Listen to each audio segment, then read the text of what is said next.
Nuevamente al comité anfitrión por la organización de esta Asamblea General, a los vicepresidentes país por país de la Comisión y a todos los presentes en esta jornada en la que se efectúa la actividad más importante de nuestra organización para analizar y evaluar la situación de la libertad de prensa en nuestros países. Aunque ayer tuvimos un día con muchas cosas para aprender, las sesiones y discusiones sobre la libertad de prensa de hoy nos invitarán a reforzar nuestra misión como organización. Las sesiones de hoy estarán dirigidas por el presidente de nuestra comisión, Roberto Roch, del portal La Silla Rota de México, a quien agradezco toda la contribución que ha hecho a nuestra institución durante este año, lo que ha hecho mi labor más fácil y firme. Gracias, Roberto. Además de los informes que escucharemos, hoy tendremos varias cosas adicionales e importantes. Martin Barron, director ejecutivo del Washington Post, tendrá un conversatorio con Doug Wilkes, editor jefe de Deseret News, sobre los obstáculos para hacer un periodismo de calidad en esta época de Donald Trump y de disrupción tecnológica. Luego, el secretario general de la OEA, Luis Almagro, recibirá el máximo galardón de nuestra institución a la libertad de prensa. Y por la tarde también participará del informe de libertad de prensa sobre Venezuela. También a la tarde tendremos el informe de los Estados Unidos y hemos invitado al catedrático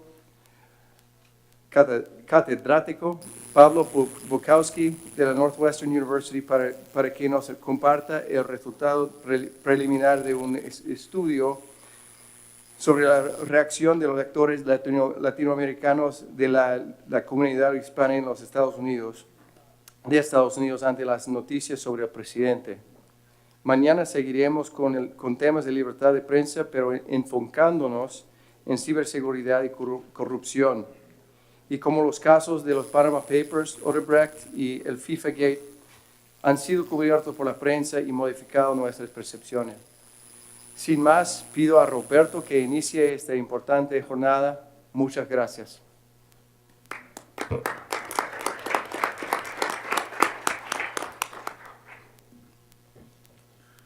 Muchas gracias, Matt.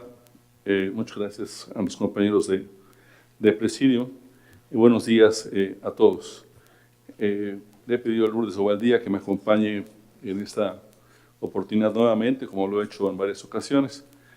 En esta ocasión, con la significancia de que se despide la CIP por emprender un nuevo proyecto de vida en Colombia, seguramente nos seguiremos encontrando porque va a mantenerse en la batalla por la libertad de expresión. Muchas gracias, Lourdes. Este es el informe de la Comisión, señor presidente.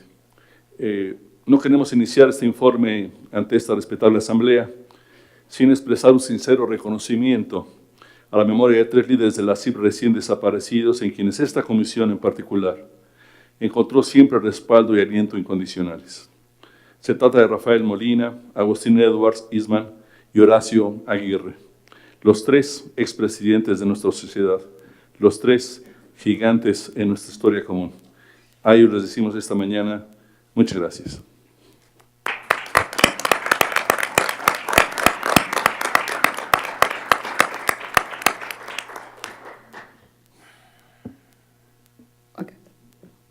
Una serie de circunstancias extraordinarias caracterizaron durante los meses recientes la labor periodística en nuestro continente e impusieron desafíos singulares tanto a la industria como nuestro gremio, que encadenaron desafíos importantes para honrar la confianza que sus comunidades han depositado en ellos.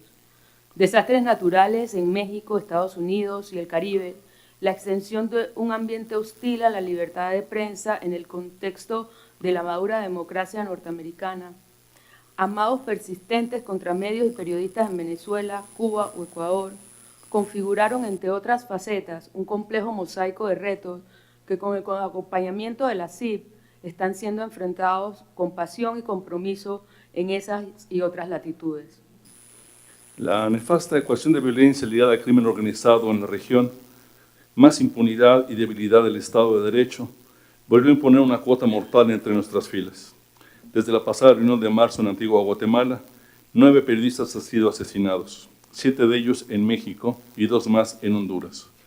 La acción de las mafias con la incompetencia oficial como telón de fondo ha cobrado ya en este 2017 la vida de 18 periodistas, 10 en México, 3 en Honduras, 2 en Perú, 2 en República Dominicana y 1 en Guatemala.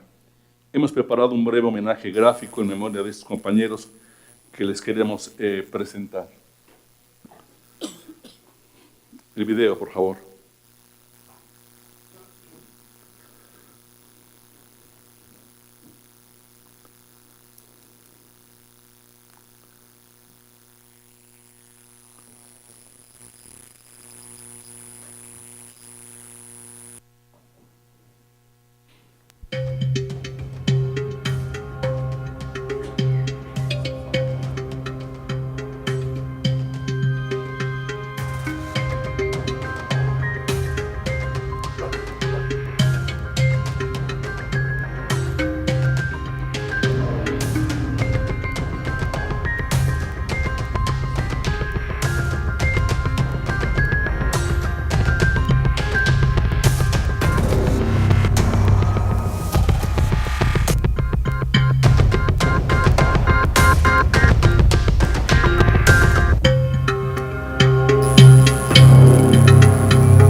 Como lo subrayó ya nuestro presidente Matt Sanders en su mensaje inaugural, merece nuestro más amplio reconocimiento el coraje y el compromiso mostrado por nuestros colegas en aquellas regiones golpeadas en semanas recientes por desastres naturales. Varios huracanes, notablemente Harvey, Irma y María, afectaron seriamente 2 estados de Estados Unidos y diversas islas del Caribe. Con singular gravedad en Puerto Rico. 2 terremotos con distintos epicentros y características sacudieron en un solo mes amplias regiones de México, provocando cientos de muertes, más de 200 de ellas en la capital de este país. Estaciones de radio y televisión, lo mismo que periódicos y medios digitales, entre otros, dejaron de operar tras los primeros impactos de estos fenómenos, pero en las siguientes horas sus editores y reporteros encontraron alternativas para seguir otorgando servicios imprescindibles a la población. Las redes sociales se mostraron como herramientas de enorme valor también para los ciudadanos, para que los ciudadanos se mantuvieran informados y participativos. Esta mañana rendimos homenaje a todos los hombres y mujeres que nos recordaron que el periodismo no es solo el más bello de los oficios, sino una de las mejores herramientas para servir a nuestros semejantes. Durante el periodo que comprende este reporte, la CIP y esta comisión desarrollaron una intensa labor en defensa de la libertad de prensa, lo que incluyó una veintena de actividades relevantes, entre ellas 2 misiones a Panamá y Perú, encuentros y foros, muchos de ellos encabezados por nuestro presidente, el señor Matt Sanders, bajo cuyo liderazgo ha sido un privilegio trabajar en este periodo. Entre los frentes de preocupación sigue destacando Venezuela, que ha vivido en los meses recientes una etapa de insurrección cívica ante los efectos de una asfixia política, institucional y social en el país, con un deterioro sin precedente en la calidad de vida de la población. La represión extendida que ha desatado el gobierno de Nicolás Maduro se expresa en ataques a medios y periodistas no como un efecto colateral, sino como producto de una intención premeditada que los tiene como un blanco seleccionado para imponer un colapso en la cobertura de esta crisis. Como documenta el informe sobre Venezuela que nos será presentado hoy, funcionarios policiales y grupos paramilitares financiados por el gobierno han salido a las calles con 2 tareas complementarias: reprimir a los ciudadanos que ejercían su derecho a la protesta y hostilizar a los periodistas que ejercían su derecho a informar, expulsándolos a golpes de las zonas en que ocurrían los hechos, robándoles sus equipos, golpeándolos con furia, prohibiendo el ingreso al país de corresponsales extranjeros o echándolos del territorio venezolano, deteniendo a profesionales que hacían su trabajo, pateándolos cuando ya habían sido lanzados al pavimento, lanzándoles bombas lacrimógenas al cuerpo, apuntándoles y disparándoles, asfixiándolos. En Cuba, por su parte, no se registran avances en materia de libertad de expresión y el régimen ha vuelto a endurecer su trato con periodistas independientes mediante interrogatorios, amenaza de procesos judiciales por el simple ejercicio de su tarea y acoso contra portales y blogs periodísticos. El cambio de gobierno en Ecuador trajo consigo un discurso oficial más amable hacia los medios y periodistas, pero prevalece el marco jurídico y otras señales de acoso sobre las libertades heredadas del régimen de Rafael Correa. Colegas de aquel país han solicitado a la CIP un acompañamiento más cercano en la forma de una misión especial que inste a las nuevas autoridades nacionales a dar señales inequívocas de que se pretende en verdad retomar un cauce democrático caracterizado por el respeto al trabajo periodístico. Este es el informe de la Comisión, señor presidente. Muchas gracias a todos. Está a su consideración.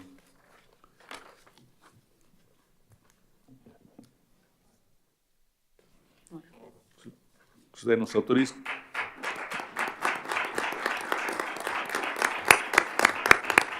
Muchas gracias por todo.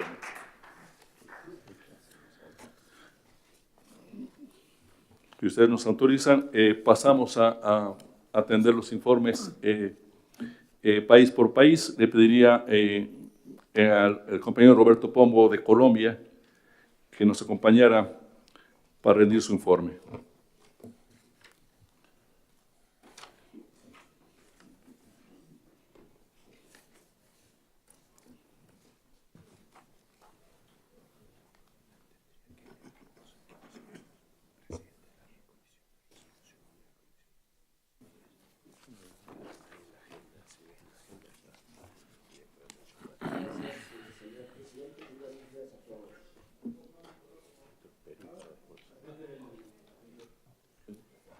Muy buenos días.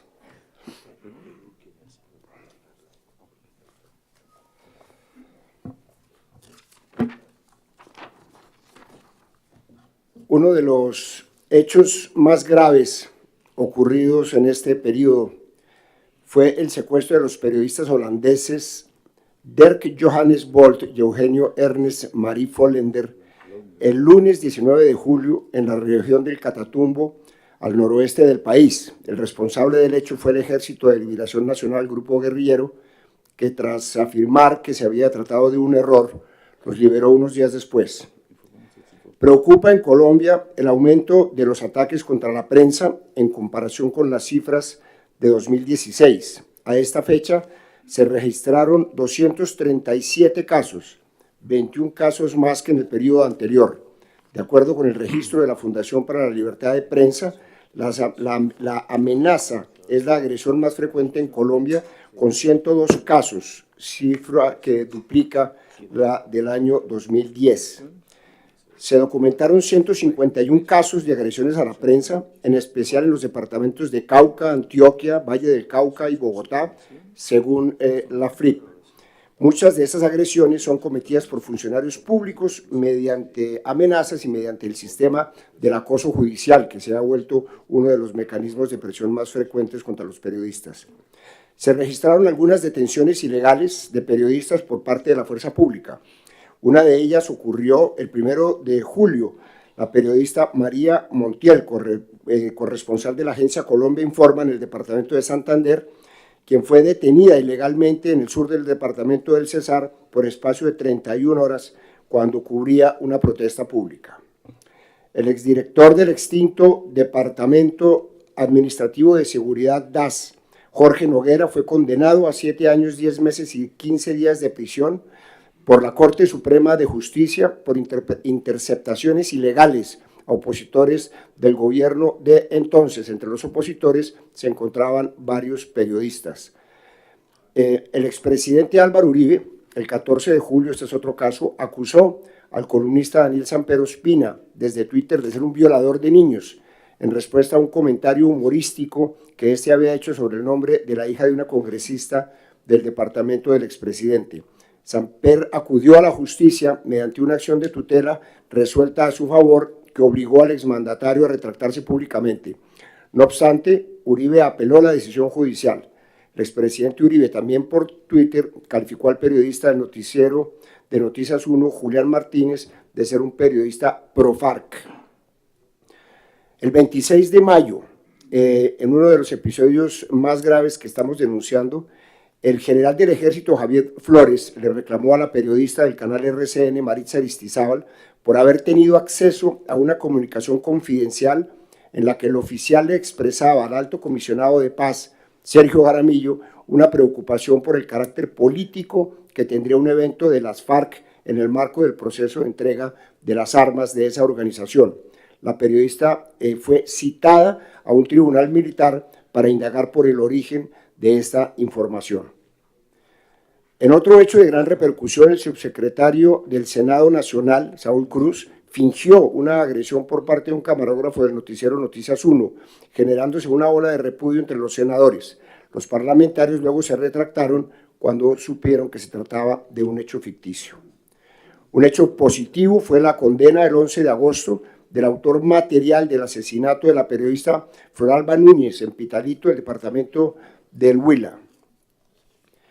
El juzgado tercero penal de Neiva condenó a 8 años de prisión a Juan Camilo Ortiz, alias El Loco, por su participación en este crimen. No existen avances sobre la identificación de los autores intelectuales de este homicidio.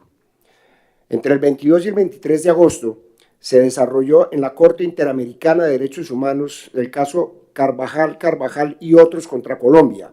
Carvajal fue asesinado en Pitalito, Huila, el 16 de abril de 1998, luego de denunciar actos de corrupción que involucraban a políticos y empresarios de este municipio. La defensa del gobierno colombiano esgrimió argumentos protestados por parte de la FRIP. El caso lo investigó la CIP en 2002 y después de presentarlo ante la Comisión Interamericana de Derechos Humanos, esta en 2015 lo remitió a la Corte Interamericana. Recomendó al Estado reabrir los procesos y realizar una investigación efectiva dentro de un plazo razonable. 11 familiares del periodista abandonaron el país debido a amenazas por sus denuncias. El 13 de junio, el juez tercero penal de Buga, en el Valle del Cauca, autorizó una búsqueda en el perfil de Facebook del periodista William Solán, tras la petición de un fiscal que investiga a Solán por el presunto delito de injuria. Al acceder a su perfil, se pretendía tener acceso a las fuentes del comunicador, violentando así el derecho profesional, el secreto profesional. El 25 de agosto, el periodista del diario Extra del Caquetá, Mauricio Cardoso, fue víctima de golpes y heridas de cuchillo por hombres que lo conminaron a guardar silencio. Un fallo de la Corte Constitucional ordenó a Google remover contenidos alojados en la plataforma Blogger ante el reclamo presentado por una persona a quien desde un blog anónimo lo tildaron de estafador y de ladrón. El individuo inició una acción de tutela en contra de Google para obtener la eliminación del contenido que en su concepto era difamatorio. La Corte Constitucional también ordenó al Ministerio de Telecomunicaciones, MINTIC, establecer una regulación nacional con miras a lograr la protección de los derechos de los usuarios de Internet especialmente en lo que tiene que ver con publicaciones abusivas, difamatorias, deshonrosas, calumniosas e injuriantes que atenten contra el honor de las personas en Internet, para evitar la repetición de hechos como los tratados en esta acción, estoy leyendo textualmente. Asimismo, dicha regulación deberá ofrecer asesoría y acompañamiento a las víctimas de esta clase de publicaciones abusivas ante las plataformas digitales en las que éstas hayan sido publicadas. Aquí termino la cita. En su fallo, catalogó el servicio Blogger como un servicio de telecomunicaciones y ordenó a Google y a Google Inc. registrarse ante el Ministerio como proveedor de redes y servicios de telecomunicaciones. Según el tribunal, sus actividades y objeto corresponden al sector de las TIC. Esta es una alerta que establece Google y creo que va a ser repetitivo, puesto que sostiene que a través de la Corte Constitucional, de la Corte Suprema, se está obligando a tener registros y control sobre contenidos. Preocupa que se haya ordenado al MINTIC establecer la regulación nacional cuando esta dependencia no debería tener interferencia por tratarse de derechos de tipo constitucional que no puede regular una entidad administrativa. Dicha interpretación sin fundamento dentro del texto del fallo tendrá, a juicio de algunos expertos, serias consecuencias en el futuro. En el último año, la Corte Constitucional ha venido desarrollando jurisprudencia poco garantista de la libertad de expresión en Internet. La Corte dictó un nuevo pronunciamiento regresivo en cuanto a la libertad de expresión, continuando con la línea que empezó con la sentencia T-277 del 2015, en la cual sostuvo que los medios de comunicación tienen el deber de actualizar de oficio la información que publica en Internet sobre procesos penales cuando el trámite se resuelva a favor del inculpado. En la sentencia T-725 de 2016, hecha pública en junio del 2017, la Corte sostuvo que los medios de comunicación deben actualizar todas las noticias que publiquen en línea cuando surja una información nueva relevante. Si bien la Corte no dice que la obligación sea de oficio, sino que se refiere a la facultad de la persona interesada de solicitar tal actuación, plantea que tal posibilidad se mantiene mientras la información esté disponible en Internet. Esta decisión genera varias preocupaciones. En primer lugar, la regla de la Corte no aplica únicamente a procesos penales, sino a todo tipo de noticias publicadas en Internet. Además, extiende la regla a cualquier tipo de nueva información relevante, sin aclarar qué puede considerarse como tal. Por otra parte, la denuncia de la ex candidata presidencial Marta Lucía Ramírez, dirigida a directores de medios, sobre un texto que sería de un proyecto de ley de garantías y promoción de la participación ciudadana, como resultado de los acuerdos entre el gobierno y las FARC, podría incluir herramientas de censura. Tras la denuncia, el gobierno, a través del ministro del Interior, Guillermo Rivera, expresó que no ha radicado proyecto alguno, desvirtuando el documento en el que Ramírez basó sus denuncias. El ministro desmintió que algunos de los proyectos discutidos por el Ejecutivo incluyera disposiciones que buscan prohibirle a servidores públicos, comillas, realizar señalamientos o brindar informaciones respecto de los miembros de los grupos sociales y las FARC, así como la prohibición para los medios de comunicación de reproducir esta información, cierro comillas. Este año prescribieron 2 casos de periodistas, los de Santiago Rodríguez Villalba, el 2 de febrero, y el de Freddy L. Ahumada, el 18 de marzo, y se teme por otros casos que prescribirán en estos meses, el de Alejandro Jaramillo Barbosa, el 24 de octubre, Francisco Castro Menco, el 8 de noviembre, y Jairo Elías Márquez Gallego, el 20 de noviembre. Que recordar que una de las mayores insistencias de la CIP en el caso colombiano es la flagrante impunidad que hay en los crímenes contra periodistas. El homicidio del periodista Gerardo Bedoya fue declarado el 2 de marzo de 2017 como delito de lesa humanidad, con lo cual se evita así la prescripción. Noticias RCN ha querido que sumemos a este informe una declaración que adjunta sobre preocupaciones que tiene sobre hechos ocurridos recientemente, y dice así: en marzo de 2017, las exministras Gina Parodi y Cecilia Álvarez, ante unos hallazgos de la unidad investigativa relacionados con el escándalo de corrupción de Odebrecht en América Latina, optaron por acusar a Noticias RCN de producir noticias falsas y engañosas y emprendieron una seguidilla de señalamientos infundados en comunicados públicos y a través de sus cuentas de Twitter.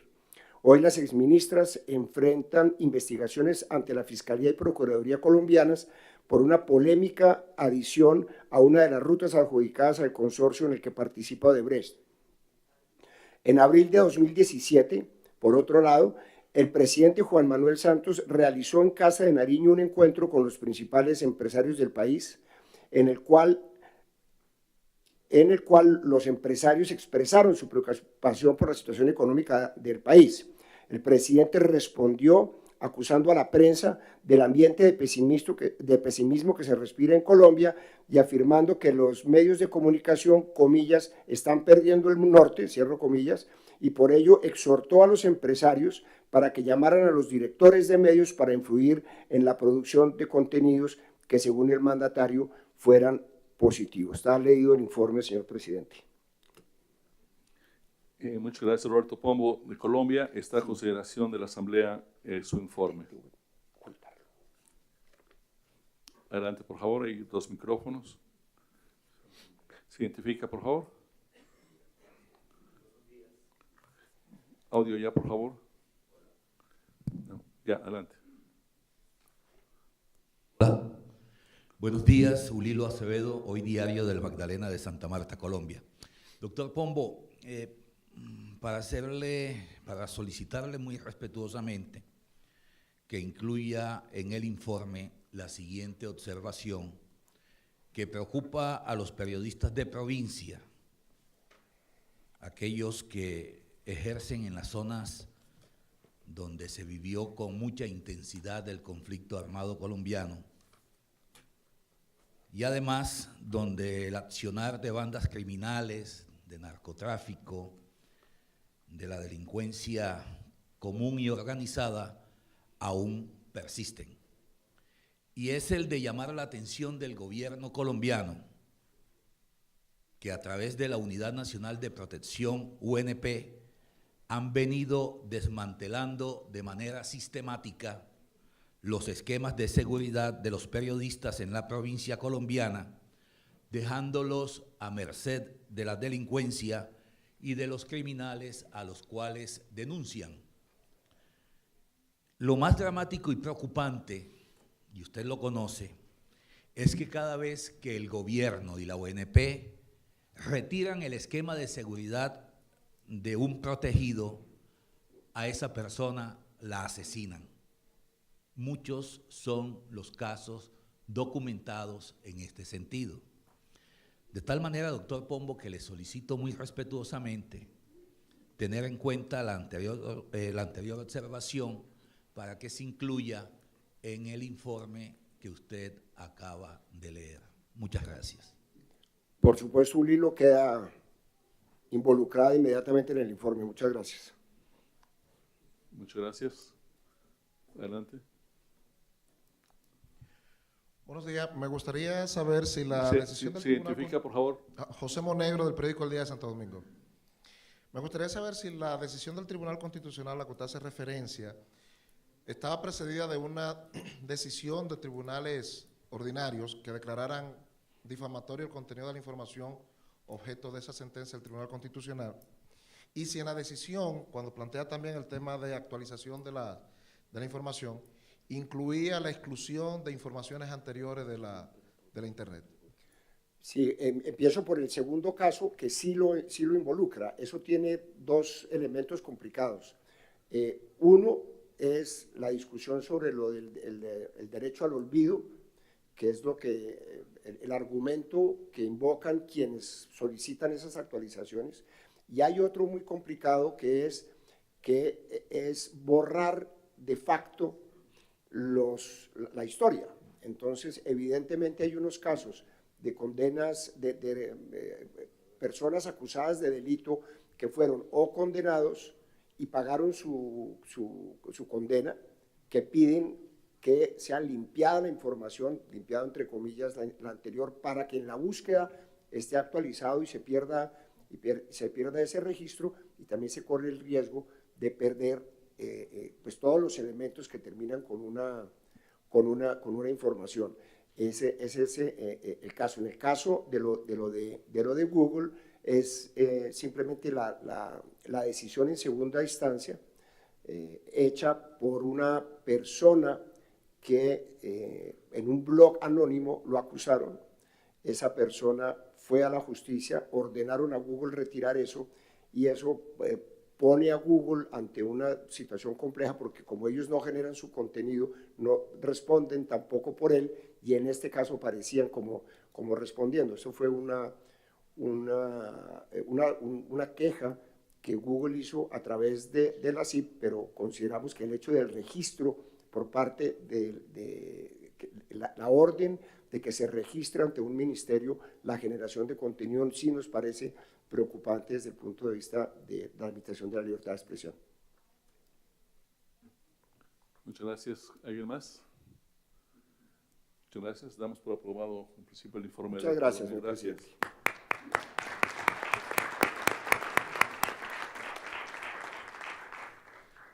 Ofrezco una disculpa porque omití en el arranque de la sesión presentar ante ustedes a integrantes de comisiones fundamentales que están trabajando para consolidar estos informes. En principio, la Comisión de Resoluciones, que copresiden Daniel Dessain, la Gaceta de Tucumán, Argentina, Claudia Jurasti, rcntv.com de Bogotá, Colombia, Osvaldo Quintana, de RCTV Caracas, Venezuela. Sobre este tema, los insto a todos de apresurar sus propuestas de resoluciones y entregarlas a la comisión respectiva. También, en lo que se refiere a la Comisión País por País, al presidente, el compañero Carlos Jornet, la voz del interior de Córdoba, Argentina, y en la Comisión de Conclusiones, que copresiden nuestros compañeros, amigos, Juan Pablo Illanes, del Mercurio de Santiago de Chile, Osmín Martínez, de Diario de las Américas, de Miami, Florida. Muchas gracias. Le pedimos a Daniel Dessain de Argentina que nos acompañe para presentar su informe. De inmediato pasaría el compañero, posteriormente el compañero de Bolivia, Jorge Carrasco. Buenos días. En la Argentina se registra un alto nivel de libertad de prensa. La industria de los medios atraviesa en nuestro país, como en buena parte del mundo, las vicisitudes de un cambio de paradigma tecnológico y económico que demanda nuevas respuestas para sostener el rol institucional de la prensa en el debate de la cosa pública y el escrutinio de los actos de gobierno. Enfrenta estos desafíos dentro de un clima en el que predomina un respeto maduro por la diversidad de opiniones y el ejercicio de la crítica. Existen, no obstante, muestras de intolerancia, asignaturas pendientes y fenómenos relativamente nuevos sobre los que cabe alertar.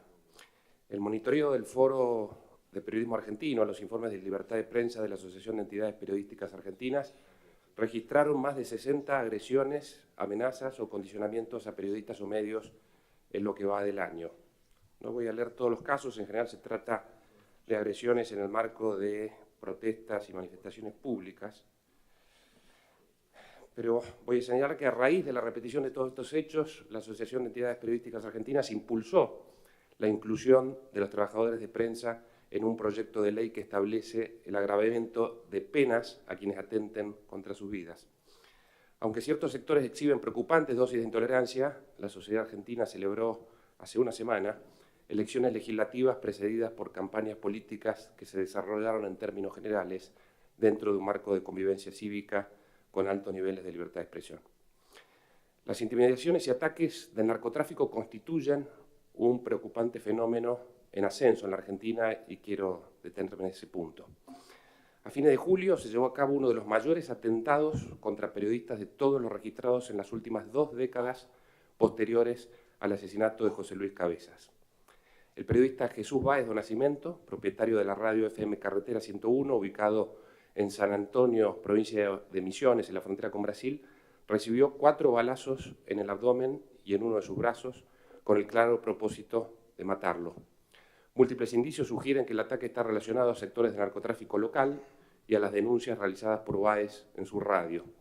Báez logró recuperarse y entró al protocolo de protección de periodistas implementado desde hace un año, que es uno de los méritos de esta nueva gestión, por el Ministerio de Seguridad de la Nación, con el asesoramiento de organizaciones que nuclean a periodistas y a empresas periodísticas. Este protocolo fue activado para proteger a distintos periodistas en diversas oportunidades durante 2017. Otro tema, 2 diarios porteños publicaron una solicitada firmada por un grupo de periodistas en solidaridad con su colega Horacio Berbisky ante eventuales represalias gubernamentales por notas suyas publicadas en el matutino Página 12. Otros colegas expresaron su desacuerdo con estas manifestaciones, señalando que la denuncia se apoya en versiones que no se tradujeron en acciones constatables que hayan afectado la libertad de expresión. En materia de publicidad oficial, la autorregulación del Poder Ejecutivo en la asignación de esos recursos en base a pautas objetivas fue un paso relevante para evitar su uso discriminatorio y propagandístico, como también para transparentarlo. Pero todavía está pendiente la sanción de una ley que regule adecuadamente su distribución. La Ley de Acceso a la Información Pública, sancionada el año pasado, fue uno de los hitos institucionales de la nueva gestión gubernamental y un gran paso en la agenda de libertad de expresión en la Argentina. Hubo, no obstante, modificaciones recientes y sustanciales a la norma a través del decreto reglamentario correspondiente que deben resaltarse. El organismo de aplicación pierde, como estaba previsto en la normativa, la facultad de diseñar su estructura orgánicamente, quedando esta atribución bajo la órbita de la Jefatura de Gabinete de la Nación. Por otra parte, la puesta en marcha del organismo está supeditada a las atribuciones presupuestarias de la Jefatura de Gabinete. Se trata de reformas a una ley estratégica para la transparencia y la dinámica institucional que deberían debatirse en el ámbito legislativo con la amplitud y la profundidad que demanda una norma de esta trascendencia. Finalmente, cabe consignar que la sanción de normas similares sigue siendo asignaturas pendientes en la mayoría de las provincias argentinas. Nada más. Gracias. Ponemos a consideración el informe. A consideración el informe de Argentina. No, agradecemos mucho la presentación, compañero.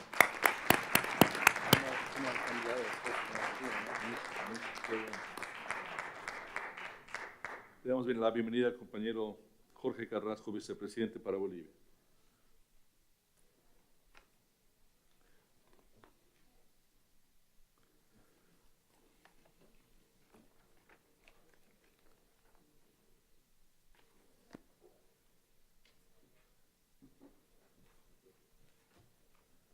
Muy buenos días. El uso del estigma social como instrumento de ataque verbal del gobierno y militantes del partido de gobierno contra medios de información, reporteros y camarógrafos de la prensa boliviana genera preocupación porque ese mensaje se traduce en violencia contra el trabajo periodístico. Calificativos como oposición y cártel de la mentira son empleados por funcionarios y políticos oficialistas para referirse a medios y periodistas independientes con la finalidad de desviar la atención de denuncias de corrupción en diferentes niveles de gobierno, central y locales, y por la falta de atención en temas de pobreza y salud. La Asociación Nacional de la Prensa de Bolivia se pronunció en demanda de respeto al trabajo de periodistas y, basada en reportes de su unidad de monitoreo, informó que en los primeros 10 meses del año se registraron agresiones frecuentes a reporteros, fotógrafos y camarógrafos que cubrían manifestaciones y protestas de sectores sociales. Las agresiones afectan a periodistas de medios independientes y también a comunicadores de medios gubernamentales. Entre los días 3 y 9 de agosto, un grupo de colones y seguidores del presidente Evo Morales impidió el trabajo de periodistas en el territorio indígena Parque Nacional Isiboro Securé, Tibnis. Ejercieron intimidación, presiones psicológicas y amenazas contra los periodistas de los diarios El Deber, Los Tiempos, Opinión y canales de TV y radioemisores del departamento de Cochabamba que intentaban verificar la ejecución de obras viales mientras estaba vigente una norma de protección a la zona rica en biodiversidad. El presidente Morales promulgó una ley que levantó la protección del Tibnis el 13 de agosto. La periodista Beatriz Laime y el fotógrafo Álvaro Valero, ambos del diario Página 7, salvaron su vida tras sufrir una persecución protagonizada por colones afines al gobierno que apoyan la construcción de una carretera que atraviesa el Tibnis. Los enviados recorrieron la zona entre el 13 y el 16 de agosto y fueron víctimas de hostigamiento, amenazas y presiones psicológicas. El periodista Agustín Mamani fue detenido el 29 de agosto y su cámara fue decomisada por policías antimotines mientras cubría una manifestación de pobladores de una región agrícola que demandaban mejoras viales y hasta el presente no se restituyó el equipo al comunicador, a pesar de las gestiones legales realizadas por la ANP. Mamani, detenido por 93 horas, también fue imputado indebidamente por supuestos daños a bienes del municipio de La Paz. El periodista Adolfo Yavari sufrió un atentado en su domicilio en la ciudad de Villamontes, en el departamento de Tarija, el 18 de septiembre, y un funcionario de la empresa local de agua cercenó un dedo de un mordisco. El hecho, atribuido a una represalia por las denuncias del periodista sobre la contaminación del agua, fue condenado por la ANP, que exigió a la justicia una sanción contra el agresor. La ANP lideró una demanda de exclusión de los periodistas y comunicadores del artículo de mala práctica profesional del proyecto del Código del Sistema Penal, y durante una reunión a la que fue convocada por los presidentes de las cámaras legislativas el 10 de octubre del 2017, se modificó la redacción de la norma para atender la petición que recibió el respaldo de otras organizaciones periodísticas. En un acta de compromiso se ratificó el respeto al trabajo de la prensa de acuerdo a la Constitución Política del Estado y la Ley de Imprenta, y se acordó una redacción de un artículo que preserva la libre emisión del pensamiento, garantiza la circulación, emisión y difusión de medios impresos y el trabajo de otros medios audiovisuales, electrónicos o digitales. Pongo a consideración de la Asamblea. Muchas gracias. Esta consideración en el informe de Bolivia. Si no hay ninguna observación, lo damos por recibido. Muchas gracias y bienvenido. Gracias.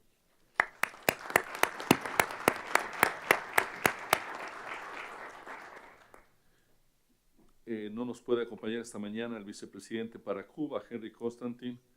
Le solicito a la compañera Lourdes de Ovaldía dar lectura al informe de Cuba. La situación de libertad de prensa se ha agravado en este periodo debido al incremento de las agresiones en contra de periodistas independientes y hasta sus familiares y usuarios de las redes sociales por parte de los órganos policiales del Ministerio del Interior y colaboración del Ministerio de Justicia. El crecimiento de las agresiones se debe también al contexto político. Por un lado, el traspaso de poder en febrero de 2018 a alguien fuera de la familia Castro, y por el otro, las relaciones más tensas con el gobierno de Donald Trump. A esto se suma, una vez más, el tenso clima social debido a la situación económica como parte de mayores restricciones a la actividad privada. El gran problema es que el ciudadano carece del mínimo control sobre las leyes. No puede usarlas, cuestionarlas en público, usarlas para su defensa en contra del gobierno o sus agentes. La impunidad es absoluta.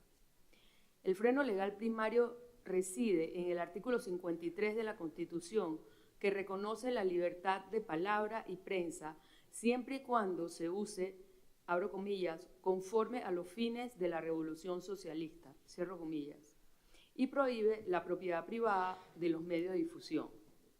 El Código Penal es el artilugio más empleado por las autoridades para restringir las libertades. El artículo 149 del Código Penal sobre usurpación de capacidad legal es el que está siendo más utilizado para procesar o amenazar periodistas que carecen del título universitario. El artículo 103.1 sobre propaganda enemiga estipula que castigará a quienes confeccionen o distribuyan propaganda, lo cual el gobierno considerará a todo trabajo crítico y, entre tantas otras disposiciones, castiga a quien difunda noticias falsas. El artículo 130 castiga a quienes puedan haber indagado secretos del Estado, con lo que toda concepción de acceso a la información pública queda solo a discreción del Estado. El artículo 144.1 penaliza a quien le falte el respeto a la autoridad o a los funcionarios públicos. El artículo 147 a quien desobedezca las órdenes de las autoridades, y el 204 a quien denigre a las instituciones oficiales. El artículo 110 penaliza a los que impriman y circulen publicaciones, y el 228 a quien practique actividades comerciales sin licencia del Estado. Respecto al reglamento escolar, desde 2012, para todos los estudiantes de 5 a 18 años, establece que deben amar y estar dispuestos a defender la patria socialista. Y no pueden entrar a la escuela materiales subversivos bajo la advertencia de perder el derecho a estudiar en una universidad. Respecto a la educación superior, los estudiantes de periodismo deben afiliarse a la Unión de Jóvenes Comunistas, brazo político juvenil del Partido Comunista de Cuba. Deben realizar durante 2 meses cada curso prácticas laborales obligatorias en los medios de prensa oficiales. Los incipientes medios de prensa no solo enfrentan la agresividad de la Policía Nacional y la seguridad del Estado, también se suman las limitantes legales y las precarias condiciones económicas en las que un paquete de 500 hojas tamaño carta cuesta 1/3 del salario promedio del país. 2 horas de conexión a Internet valen $3 y una laptop o una impresora son productos que solo pueden comprarse en el mercado negro.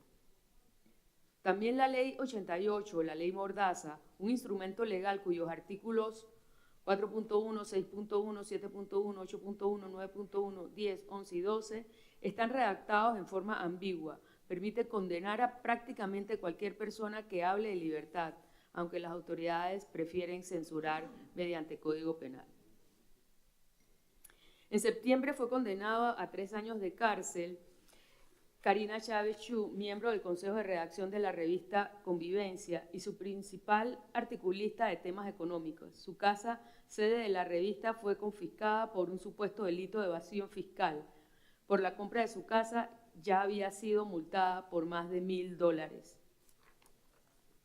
Sol García Basulto, periodista y diseñadora gráfica de la revista La Hora de Cuba, se encuentra oficialmente en arresto domiciliario desde el 24 de julio como medida cautelar.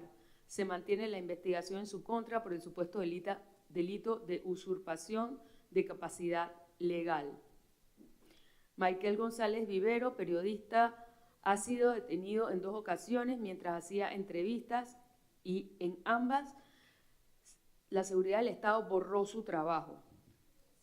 Carla Pérez Sánchez, estudiante del primer año de periodismo en la Universidad Central y colaboradora del movimiento político Somos Más, fue expulsada de la universidad luego de un proceso político por haber publicado opiniones críticas en sitios digitales independientes contra Somos Más. Henry Constantín, director de la revista La Hora de Cuba y vicepresidente regional de la Comisión de Libertad de Prensa e Información de la CIP, está bajo investigación desde el 17 de marzo por usurpación de capacidad legal, por hacer entrevistas en la calle. Se le prohíbe viajar fuera del país y cuando intenta viajar a otras partes del país, se le cita a la policía para impedirle el viaje. Además, su teléfono y el de sus principales colaboradores, su acceso a Internet y su domicilio están vigilados. La Hora de Cuba es víctima de ciberacoso desde blogs anónimos y cuentas de Facebook de funcionarios oficiales. En este periodo, además, los juicios y las amenazas de juicio afectaron a Karina Gálvez, Iris Mariño, Inalquis Rodríguez, Sol García, Jorge Bello, Manuel León y Henry Constantín. Varios periodistas fueron impedidos de viajar al extranjero. A muchos se les dictaron actas de emergencia y numerosos periodistas vieron confiscados sus herramientas de trabajo y borrados imágenes y audios y registros. También los familiares de varios periodistas fueron molestados por las autoridades. La extensión del acceso a Internet a barrios en varias ciudades del país, pese a los altos precios, por lo menos se rompió la hegemonía de que los únicos que podían acceder a Internet eran aquellos en puestos de jerarquía del gobierno. Muchas gracias, Lourdes. Este es el informe de Cuba. ¿Alguien quiere hacer alguna observación, algún agregado? Les pedimos un aplauso, pero particularmente para Henry, que no nos acompaña.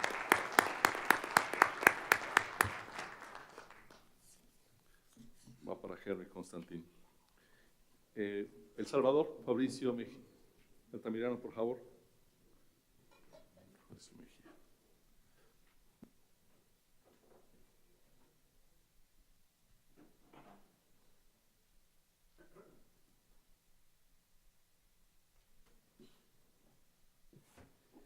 Gracias, presidente.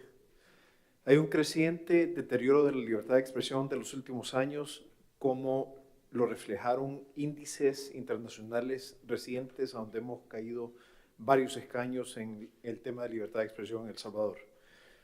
Concretamente, los medios digitales El Faro y revista Factum recibieron amenazas luego de publicar investigaciones que revelarían la participación de policías en ejecuciones extrajudiciales. Una de las amenazas provenientes de un supuesto grupo de la policía difundida en la cuenta Defensores Azules en Twitter muestra la imagen con una leyenda, cito, "Los tengo que ver como Cristian Poveda, muertos en manos de sus protegidos". Poveda fue un cineasta español asesinado en el 2009 por miembros de una pandilla tras la filmación de un inédito documental sobre la vida y muerte en la pandilla.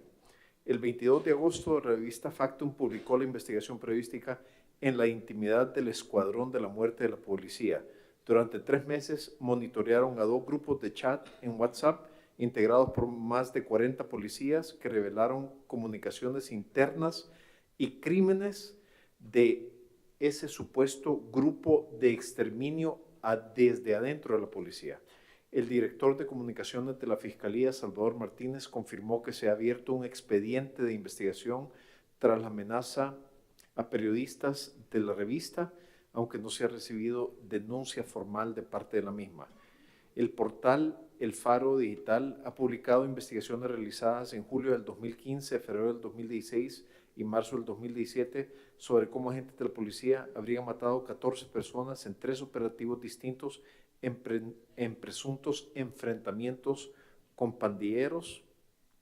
El vicepresidente de la República, Óscar Ortiz, se limitó a decir que, cito, "hay que tocar madera para que no le pase algo a algún periodista", cierro cita. En contraste, el fiscal general Douglas Meléndez advirtió a los policías no lanzar amenazas contra los periodistas. El periodista Héctor Silva Ábalos, director de Factum, ha seguido siendo blanco de nuevas presiones judiciales. Un tribunal superior anuló la exoneración de cargos en su favor ordenada por un tribunal de sentencia. Silva Ábalos ha sido acusado de calumnia y difamación por el empresario Enrique Raiz, quien es buscado por la justicia salvadoreña. Abogados de Raiz han presentado una nueva demanda contra el periodista por los delitos de violación de comunicaciones privadas y captación de comunicaciones por informar informes que consideran difamatorios. Silva es procesado por publicar una nota en la que se consignaba que 3 aeronaves de propiedad de Raiz eran investigadas por autoridades de Florida, Estados Unidos, por presunto narcotráfico. Raiz, propietario de la empresa que recolecta y dispone de los desechos sólidos del Gran San Salvador, es prófugo por presunto cohecho, falsedad ideológica y fraude procesal. Una de las amenazas que ha enfrentado la prensa es el proyecto de Ley de Sistema Nacional de Prevención de Violencia, SINAPREV, que se presta para controlar a los medios independientes. El artículo 30 establece, cito, "los medios de comunicación deberán contribuir en la promoción de la prevención de violencia y convivencia y la cultura de paz en la población, procurando que la autorregulación ética de la información y contenidos no violentos para no afectar la salud mental de la población sin perjuicio del respeto a la libertad de expresión, de prensa y de información". Pero la ley obliga a medios a contribuir a promover la cultura de paz y procurar la autorregulación ética de la información y contenidos no violentos, algo que se presta para un peligroso manejo subjetivo y arbitrario de la norma. Grupos que dicen representar a la sociedad civil y que no son afectos al oficialismo han concurrido a la Asamblea Legislativa a presionar por su aprobación de la normativa, comprobándose el interés del gobierno por ejercer control sobre los medios. Ha sido evidente también la intención de defensa de dilatar la celebración del juicio contra 5 acusados de perpetrar ataques cibernéticos contra los sitios web de la Prensa Gráfica y el Diario de Hoy en el año 2015. Mediante diferentes maniobras, el juicio ha sido aplazado en 2 ocasiones por gestiones de la defensa de los imputados contra quienes se han prestado pruebas contundentes, tales como un informe del Departamento de Justicia de los Estados Unidos que establece cómo se procedió para clonar las páginas web y colocar informaciones falsas. Los procesados son la jefa de comunicaciones de la actual alcaldía de San Salvador y otras 4 personas que trabajan con la empresa contratada por la comuna para proyectos de comunicación digital. En el proceso aparece mencionado el actual alcalde Nayib Bukele, aunque no se han presentado cargos contra él en el juicio aún. Bukele ha promovido 2 demandas nuevas en contra de la prensa gráfica en este periodo desde mi último informe por $6 millones, alegando que se le han dañado al vincularlo en casos de ataques cibernéticos. Un tribunal superior, sin embargo, rechazó las demandas, considerando que el funcionario no agotó previamente los medios legales para aclarar los hechos. Anteriormente, el funcionario presentó una demanda en contra de la prensa gráfica por cuestionar un contrato de la compra para la compra de la cámara de videovigilancia, un contrato de cientos de millones de dólares. El tribunal determinó que fue el alcalde quien no se pronunció pese a que el periódico le pidió su posición y que las informaciones estaban debidamente sustentadas. El 22 de agosto, el periodista Jorge Beltrán, colaborador del Diario de Hoy, sufrió un ataque que le vertieron ácido encima de su vehículo. El atentado fue perpetrado un día después que el Diario de Hoy publicó un reportaje sobre la desaparición de un exguerrillero que es buscado por la justicia por la muerte de 2 militares estadounidenses luego del derribo del helicóptero en Lolotique, San Miguel, en 1990. La publicación da cuenta de que hay orden de captura contra otros 2 guerrilleros por el mismo hecho. Sobre el auto fue dejado, además de la vertida del ácido, una nota con insultos. Beltrán se ha dedicado a trabajar temas de pandillas, narcotráfico, violencia y especiales para el equipo de investigación Focus del Diario de Hoy. El viceministro de Justicia y Seguridad Pública, Raúl López, fue blanco de críticas tras responder con una insinuación a un periodista que le preguntaba sobre el asesinato de periodistas.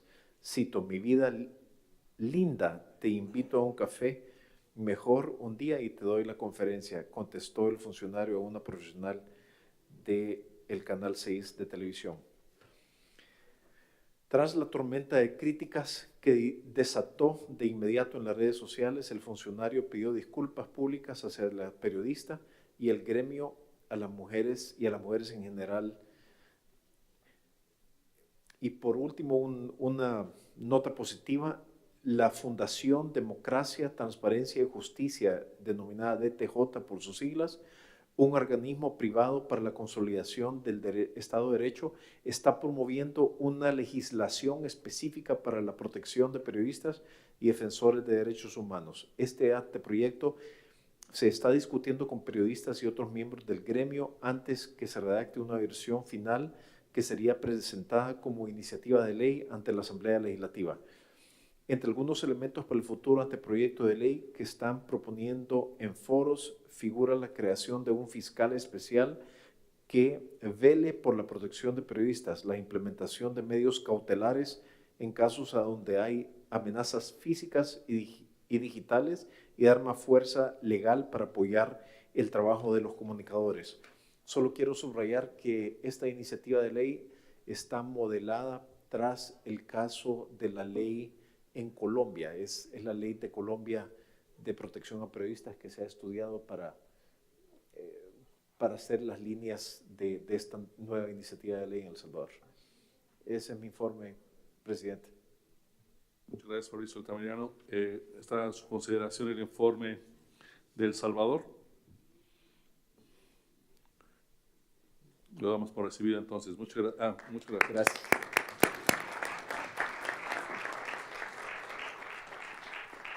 Quiero pedir que presente el informe de Brasil el señor Mario Guzmán. Enseguida tendríamos la invitación para Chile y para Ecuador. El señor Mario Guzmán.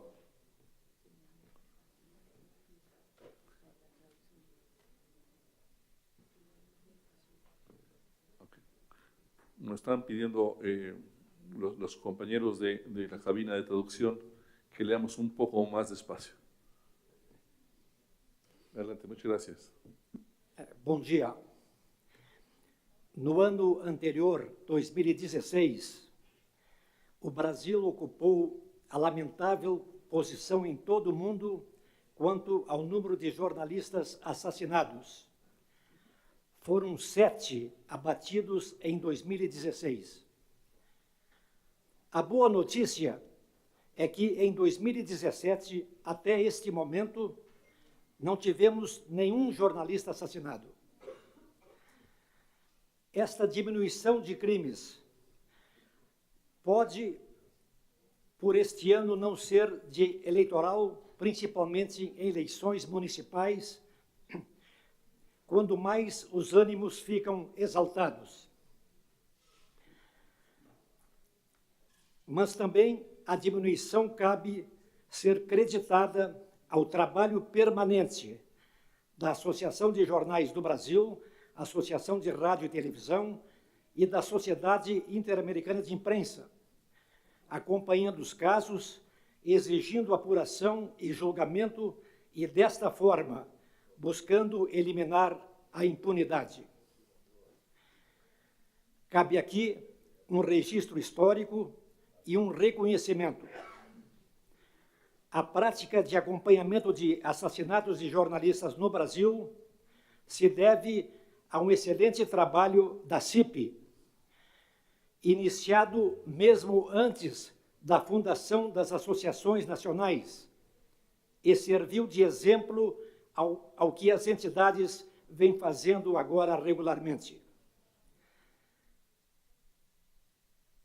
Em 2017, diminuíram também os casos contra a liberdade de imprensa, especialmente em função da redução das grandes manifestações populares que vinham ocorrendo no país nos últimos anos, quando foram registrados inúmeros episódios de agressão a jornalistas, tanto por parte dos manifestantes quanto dos policiais. Não houve, como registrei, assassinatos de jornalistas neste ano. Mesmo assim, a intolerância e a falta de compreensão a respeito do papel da imprensa em uma sociedade democrática resultaram, nos últimos meses, em episódios de agressões físicas ou verbais, ameaças e detenções indevidas. Desde o início do ano, foram registrados pela Associação de Jornais, em acompanhamento em conjunto com a Associação de Rádio e Televisão, 9 casos de agressão, 4 de ameaças, 5 de detenção indevida e 2 de intimidação. As ameaças, agressões ou intimidações a jornalistas no exercício de sua atividade partiram quase sempre de militantes políticos, inconformados com o livre exercício do jornalismo. Caso emblemático ocorreu no dia 3 de junho, com a jornalista Miriam Leitão, colunista do jornal Globo.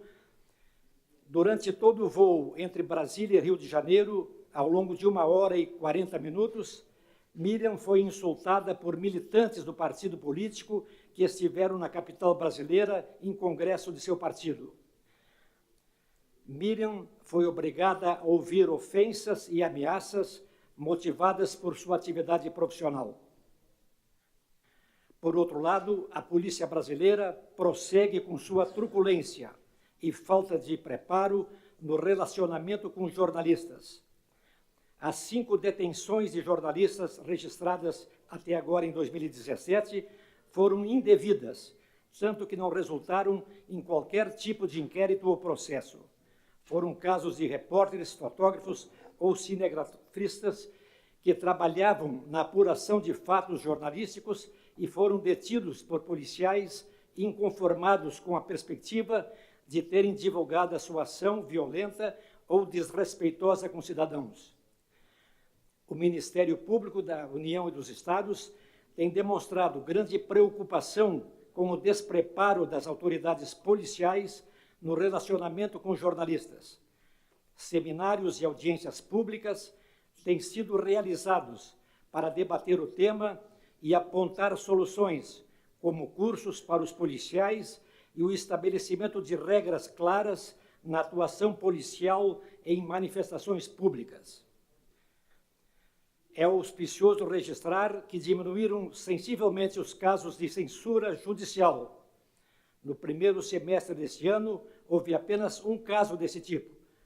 Nos últimos anos, esses casos haviam sido rotinas no país, embora a Constituição brasileira determine de forma muito clara o impedimento de qualquer tipo de vedação prévia à divulgação de informações, opiniões ou conteúdos. É importante assinalar que a censura judicial no Brasil acontece quase sempre por decisões da primeira instância do Poder Judiciário, logo revogadas pelas instâncias superiores.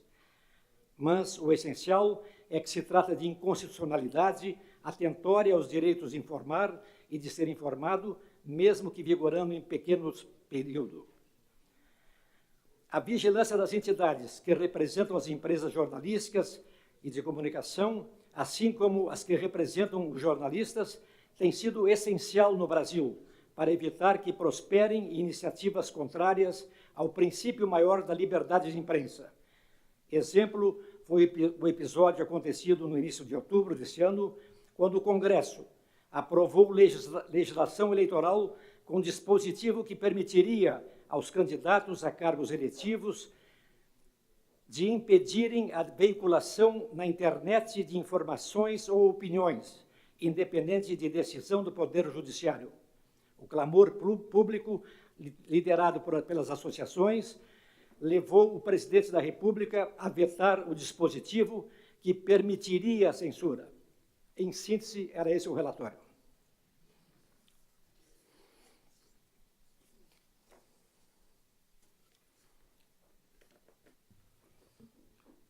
Muchas gracias, señor Mario Guzmán. Está a consideración de la Asamblea el informe de Brasil.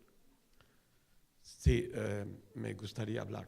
Soy Rosenthal Alves, del Centro Knight para Periodismo en las Américas, de la Universidad de Texas. Quería pedir a mi amigo Mario que añadiera una línea de reconocimiento a la Asociación Brasileña de Periodistas de Investigación, que en los últimos días ha lanzado un proyecto con el nombre de Tim Lopes. Tim Lopes fue un periodista asesinado en 2002 cuando investigaba crímenes en una favela en Río. La Asociación Brasileña de Periodismo Investigativo lanzó en los últimos días un proyecto con el nombre de él para investigar los casos de asesinato de periodistas en Brasil, empezando con 6 asesinatos de los últimos días, de los últimos años. El nombre del proyecto es ¿Quién mató? ¿Quién mandó matar? Y durante meses, la Asociación Brasileña de Periodismo Investigativo fue a los rincones de Brasil a investigar en profundidad los orígenes de estos crímenes. Ustedes pueden encontrar en internet, en timlopes.org.br, el proyecto que es financiado por la Open Society Foundation. En el informe sería bueno también añadir, además del excelente trabajo que hace ANJ, ABERT y la CIP, el trabajo que hace ABRAGE, el trabajo que hace FENAGE, que es la Federación de los Sindicatos de Periodistas de Brasil. O sea que ese trabajo pionero que la CIP empezó en Brasil con el grupo de investigación rápida y todo eso del proyecto Impunidad, ha dado frutos en llevar a que otras organizaciones hayan entrado en esa tarea. Así que yo le podría ayudar después a añadir algo sobre eso.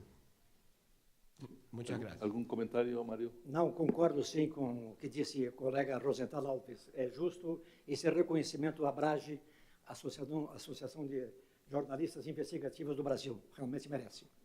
Excelente aportación, Rosenthal, muchas gracias. Le agradecemos a Mario Guzmán su informe.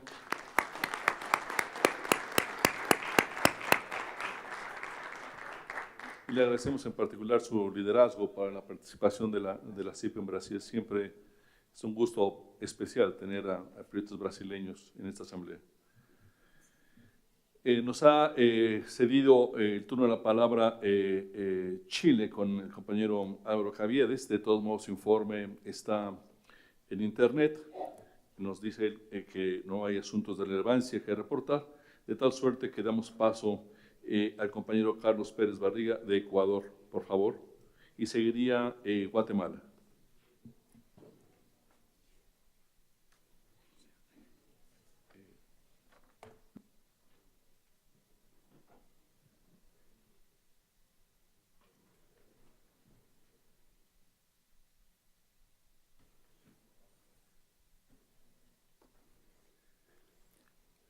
Los parámetros para el desenvolvimiento del ejercicio comunicacional en el país han ido mejorando significativamente, pese a que en los comicios electorales de la segunda vuelta, el entonces presidente Rafael Correa tuvo diferencias con canales televisivos por la exposición acelerada de los resultados.